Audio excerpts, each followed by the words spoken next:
আজকের ভিডিওতে আমি আপনাদের সাথে শেয়ার করছি বাঙালির ভীষণ প্রিয় ও ঐতিহ্যবাহী এবং দুর্দান্ত স্বাদের কই মাছের তেল ঝালের রেসিপি, যেটা খুব কম সময়ে এবং খুব কম উপকরণ দিয়ে এবং সঠিক পদ্ধতিতে কিভাবে দারুণ স্বাদের কই মাছের ঝাল রান্না করবেন তা দেখতে হলে এই সম্পূর্ণ ভিডিওতে চোখ রাখুন।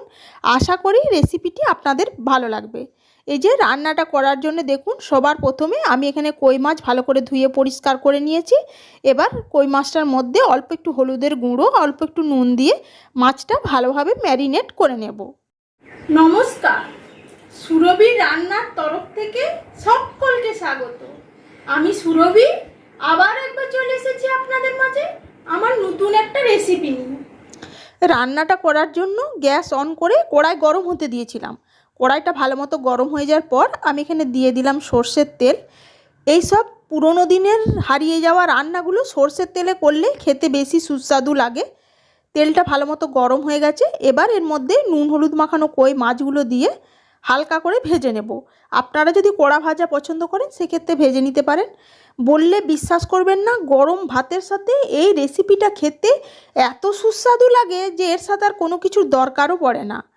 আর আমার এই পুরো ভিডিওটা দেখার পর আপনাদের যদি ভালো লেগে থাকে তাহলে প্লিজ যারা এখনও আমার চ্যানেলটি সাবস্ক্রাইব করেননি তারা আমার চ্যানেলটা সাবস্ক্রাইব করে পাশে থাকা বেল আইকনটা প্রেস করে দেবেন এইরকমই সব নানা ধরনের রেসিপি পাওয়ার জন্য। আর কমেন্টের মাধ্যমে জানাতে ভুলবেন না আপনাদের কাছে কেমন লাগলো। ভালো লাগলে একটা লাইক করে পাশে থাকার অনুরোধ রইল। ওইদিকে মাছটা ভাজা হতে হতে আমি ওখানে 2 চামচের মতো সর্ষে বাটা, যেটা জল দিয়ে গুলে নিলাম। শুধু সর্ষে, কালো সর্ষে যেটা, সেটা বেটে নিয়েছি, ওর মধ্যে কোনো নুন বা লঙ্কার ব্যবহার করিনি।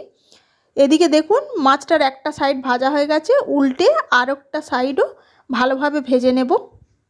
এছাড়া আমার চ্যানেলে কই মাছের আরও নানা ধরনের রেসিপি আছে, দেখতে ইচ্ছা হলে চেক করে নিতে পারেন। আর আপনারা যদি কোনো রেসিপি দেখতে চান অবশ্যই কমেন্টের মাধ্যমে জানাবেন, আমি আমার পরবর্তী ভিডিওতে সেসব তুলে ধরার চেষ্টা করব।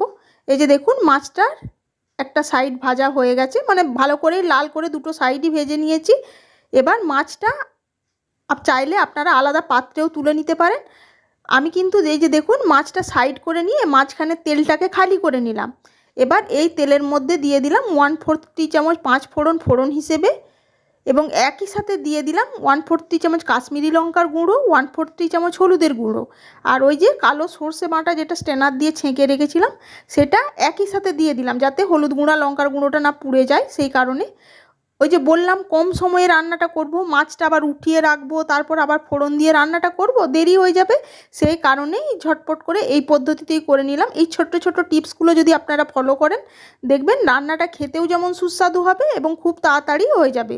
আর এই স্ট্রেনার দিয়ে ছেঁকে নেওয়ার কারণে সর্ষের যে কালো ছাল সেটা রান্নার মধ্যে যাবে না। আর রান্নায় যে সর্ষে বাটা খেলে অনেকের গ্যাস হয় বা সর্ষে বাটা খেলে অনেকে বলেন তেতো লাগে, এই পদ্ধতিতে করে দেখবেন ভীষণ ভীষণ ভালো লাগবে খেতে। এই ছোট ছোট টিপসগুলো পেতে অবশ্যই আমার চ্যানেলটার পাশে থাকতে হবে। এই যে দেখুন আপনারা যেমন গ্রেভি পছন্দ করবেন জলটা সেই অনুপাতেই অ্যাডজাস্ট করে নেবেন, তবে এটা খুব বেশি ঝোলও হবে না, সেই কারণে আমি সেরকমই জলটা দিয়েছি। এবার এর মধ্যে দিয়ে দিলাম ঝাল অনুপাতে চেরা কাঁচা লঙ্কা, আপনারা যেমন ঝাল পছন্দ করবেন লঙ্কাটা অ্যাডজাস্ট করে নেবেন, আর দিয়ে দেব স্বাদ অনুযায়ী নুন। এবার একটা ঢাকা দিয়ে রান্নাটা হতে দেব। বললাম না ভীষণ সহজ রান্না, দেখলেন তো কত তাড়াতাড়ি রান্নাটা কমপ্লিট হয়ে গেল। এই যে রান্না আমার একেবারেই তৈরি হয়ে গেছে, গ্রেভিটা দেখুন অনেকটাই ঘন হয়ে গেছে। এবার এটা নামিয়ে গরম গরম ভাতের সাথে সার্ভ করে দেব। দেখলেন তো কত সহজে তৈরি করে ফেললাম গ্রাম বাংলার একটা ঐতিহ্যবাহী দুর্দান্ত স্বাদের কই মাছের ঝাল বা তেল ঝালের রেসিপি। আপনাদের কাছে রেসিপিটা কেমন লাগলো অবশ্যই জানাবেন। আজ তাহলে এটুকুই, আবার হাজির হয়ে যাব অন্য কোনো রেসিপিতে। আর রেসিপিটা দেখতে তো দুর্দান্ত হয়েছে। সবাই ভালো থাকবেন, সুস্থ থাকবেন, আর যদি রেসিপিটা বাড়িতে বানিয়ে থাকেন মজা করে খাবেন। আজ তাহলে এটুকুই, ধন্যবাদ।